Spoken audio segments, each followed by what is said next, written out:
రోజు మెడిటేషన్ చేయట్లేదు. ఓకే. మన ఋషులు ఏం చేస్తూ ఉంటారు? ఏం చేస్తూ ఉంటారు? తపస్సు చేస్తూ ఉంటారు కదా! ఇలా ఎక్కడ చేస్తూ ఉంటారు? హిమాలయాస్‌కి వెళ్ళి తపస్సు చేస్తూ ఉంటారు. మనకి మన ఫ్యామిలీ రెస్పాన్సిబిలిటీస్ ఉన్నాయి కనుక మనం ఎవరు హిమాలయాకి వెళ్ళి తపస్సు చేయలేము కదా! మా గురుగారికి అది కూడా నచ్చదు. ఫ్యామిలీ రెస్పాన్సిబిలిటీ తప్పించుకొని అక్కడే ఒకరు మన సెల్ఫిష్‌నెస్ కోసం మనం అక్కడ ధ్యానం చేయడం మంచిది కాదు. మన రెస్పాన్సిబిలిటీస్ చూసుకోవాలి. భార్య, పిల్లలు, తల్లి, తండ్రి మన బాధ్యతలు ఉంటాయి కదా! మన బాధ్యతలు చూసుకుంటా భగవంతుడు మనకి 24 గంటలు టైం ఇచ్చారు. అట్లా కనీసం ఒక 2 గంటలు భగవంతుడిని తలుచుకొని మన ఫ్యామిలీ రెస్పాన్సిబిలిటీస్ చూసుకుంటే మనకి మంచిది, ఫ్యామిలీకి మంచిది, సొసైటీకి కూడా మంచిది అని చెప్తారు. కానీ మన ఫ్యామిలీ రెస్పాన్సిబిలిటీస్ మన మీద ఎంత ఇంపాక్ట్ ఉంటుందంటే మనకి ఎవరికి మనసు ఒక చోట నిలిచిపోతుంది ధ్యానం చేసే కాదు. మన పూజలు ఒక గంట 2 గంటలు చేయమంటే చేస్తాం కానీ ఒక 2 నిమిషాలు కళ్ళు మూసుకొని ఎప్పుడైనా ట్రై చేశారా? కళ్ళు మూసుకొని కూర్చోడానికి చూడడానికి చాలా సింపుల్ అనిపిస్తుంది. ప్రయత్నిస్తే అనిపించదు, కష్టం అనిపిస్తుంది. 1 నిమిషం 2 నిమిషాలు అవుతూనే కళ్ళు తెరవాలనిపిస్తుంది కదా! అదెందుకంటే మనసు చంచలమైంది. మనదొకటే కాదు, ద్వాపర యుగంలో ఉన్న అర్జునునికే మనసు చంచలం ఉంది. అక్కడ శ్రీకృష్ణునికి అత్యంత ప్రియమైన వాడు అర్జునుడు. ఆయన కృష్ణుని అడుగుతాడు, స్వామి నిన్ను నేను చేరాలి, నేను నీతో పాటు ఉన్నాను, నీకు ప్రియమైన వాడిని, నేను చనిపోయాక మళ్ళీ నా ఆత్మ నీలో చేరుకోవాలి, దానికి ఏం చేయాలంటే జ్ఞాన యోగ, భక్తి యోగ, కర్మ యోగ, విభూతి యోగ అన్నీ చెప్తాడు. స్వామి ఇవన్నీ వద్దు, ఏదైనా సులభమైన మార్గము శీఘ్రంగా మీలో చేరుకోవాలి, అలాంటివి చెప్పంటే ధ్యాన యోగం ఇదం ఉత్తమం అని చెప్తారు. ధ్యానం అంటే మనసు చంచలమైంది కదా, సముద్రపు అలల్లాగా కదులుతూనే ఉంటుంది, ఎలా ధ్యానం అవుతుంది అని చెప్తారు. ద్వాపర యుగంలో ఉన్న అర్జునునికే ధ్యానం చేసే కాకున్నప్పుడు మనకి ఎలా అవుతుంది? అందుకే మనం ఎవరు ప్రయత్నించలేదు. సో మనకి తప్పు లేదు. ఇప్పుడు మన అదృష్టానికి ఎలాంటి గురుగారు దొరుకుతున్నారంటే నేను మీతో చేయిస్తాను. ఎలాంటి గురువు అంటే ఇప్పుడు మన చిన్నపిల్లలు ఉంటారు కదా, 10 మంత్స్ 11 మంత్స్ ఉన్న పిల్లలకి నడవడానికి కాదు, మనం చేపట్టుకుంటే నడుస్తారా? మన సపోర్ట్తో నడుస్తారు కదా, అలా గురుగారి సపోర్ట్తో మనం ధ్యానం చేయొచ్చు. ప్రపంచంలో కొన్ని వేల పద్ధతులు ఉన్నాయి ధ్యాన పద్ధతులు. మీరు గూగుల్లో మెడిటేషన్ చేస్తే కొన్ని వేల పద్ధతులు దాంట్లో కనిపిస్తాయి. ఈ రామచంద్ర మిషన్ వాళ్ళ హార్ట్ఫుల్నెస్ మెడిటేషన్ స్పెషాలిటీ ఏంటంటే మన హృదయంలో ఉన్న భగవంతుని మీద ఒక దైవీ ప్రకాశం. మనం అన్ని మతాల ధర్మాల్లో ఏదైనా స్టడీ చేస్తే మనకి అన్ని చోట్ల ఒకటి కామన్ ఇస్తుంది. దేవునికి రూపం లేదు, ఆకారం లేదు, పేరు లేదు అని చెప్తారు కదా. ఆ నిరాకార రూపము మన హృదయంలో ఒక దివ్య ప్రకాశం ఉంటుంది. మనం ఆత్మ అంటాం కదా, ఆత్మ మనలో ఉన్నదానికే మనం బతుకున్నాం కదా. మనం వచ్చేటప్పుడు ఆత్మతో పాటు వస్తాము, ఆత్మ పోయిందంటే మనిషి చనిపోయాడు అంటాం కదా. అప్పుడు ఈ దేహానికి వాల్యూ ఉండదు. ఆత్మ పరమాత్మని అంశం అనమాట. మనము ఆ ఆత్మని అనుభూతి చెందాలి, పరమాత్మ అంశంతో అనుభూతి చెందాలి, అనుసంధానమై అనుభూతి చెందాలి. అది కష్టము.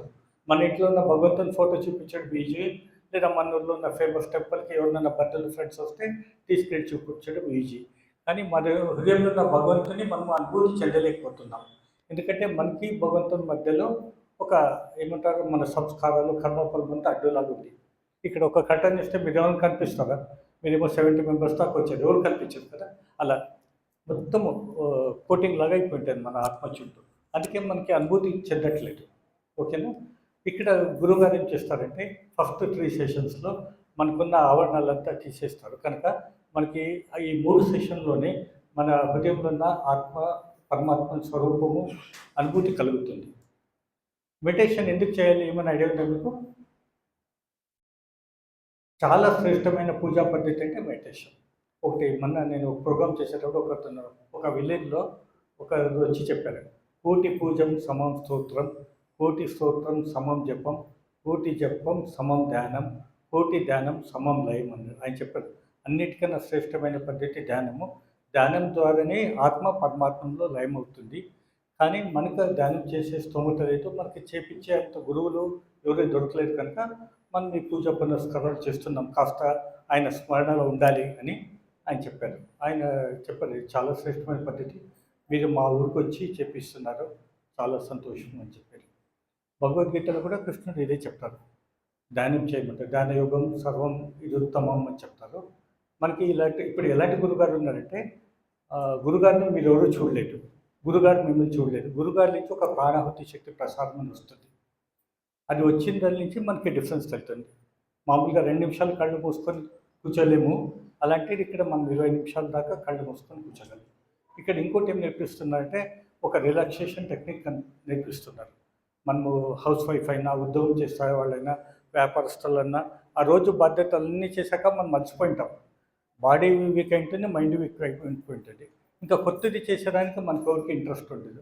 అలసటపోతే మళ్ళీ చేయాలని మనకి చైతన్యం వస్తుంది కదా.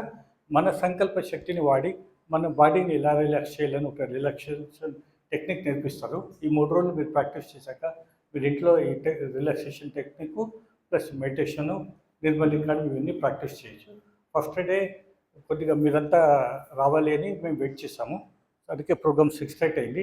రేపు మీరు 5:45 రండి. ఎగ్జాక్ట్లీ 6 o'clock స్టార్ట్ చేద్దాము. 7 కంతా కంప్లీట్ చేద్దాం. మీరు ఇంటికి వెళ్ళేదానికి కూడా లేట్ అవుతుంది. ఓకేనా? ఈ టెక్నిక్స్ అంతా 3 రోజులు నేర్పిస్తాము. తప్పకుండా 3 రోజులు రండి. ఈవెన్ రేపు వచ్చేటప్పుడు మీ పిల్లలు 15 years కంప్లీట్ అంటే మీ పిల్లల్ని కూడా పిలుచుకొని రండి. స్టూడెంట్స్కి చాలా యూస్ఫుల్. యోగా ఇది కర్మషు కౌశాలం అంటారు. మనలో ఉన్న స్కిల్ డెవలప్మెంట్కి మెడిటేషన్ చాలా యూజ్ అవుతుంది.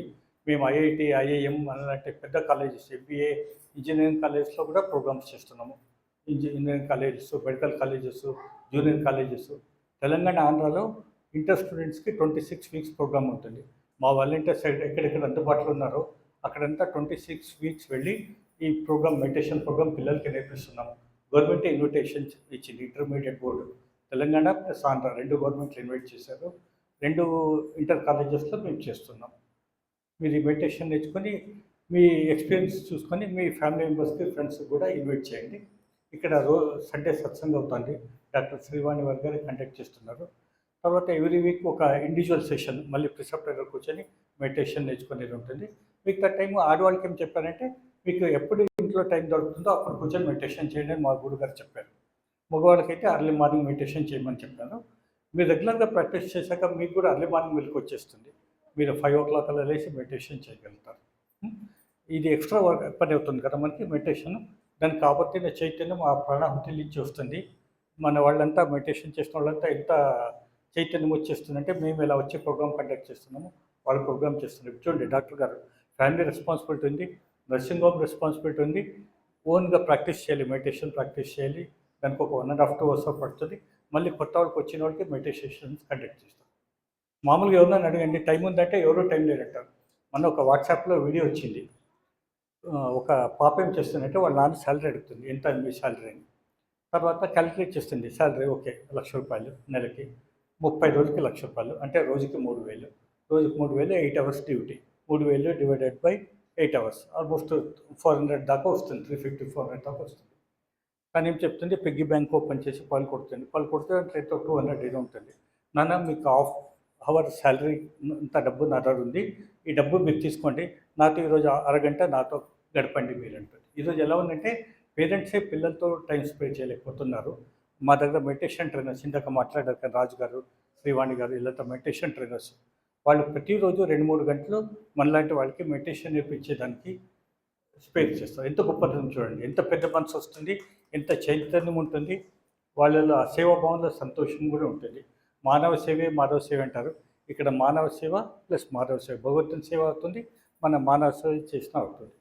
అండ్ మెడిటేషన్ ఇప్పుడు ఎంత యూస్ఫుల్ అంటే డాక్టర్ బీహిం రెడ్డి అని ఒక ఎండి, కార్డియాలజిస్ట్, ఫేమస్ కార్డియాలజిస్ట్. మీరు గూగుల్లో ఫేమస్ కార్డియాలజిస్ట్ అంటే ఆయన పేరు వస్తుంది. ఆయన కూడా చెప్పారు, మెడిసిన్ నుంచి అయినా ఆరోగ్యం ఇంప్రూవ్ అవుతుందో లేదో తెలియదు, కానీ మెడిటేషన్ నుంచి ఆరోగ్యం ఇంప్రూవ్ అవుతుందంటారు.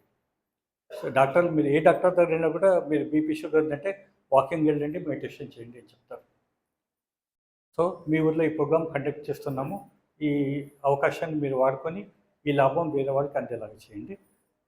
బ్రదర్ బాలాజీ గారు మీతో మాట్లాడి రిలాక్సేషన్ చేపిస్తారు. Thank you Srinivas brother. గౌరవనీయులైనటువంటి డాక్టర్ శ్రీవాణి గారు అండ్ బ్రదర్ శ్రీనివాస్ గారు వచ్చిన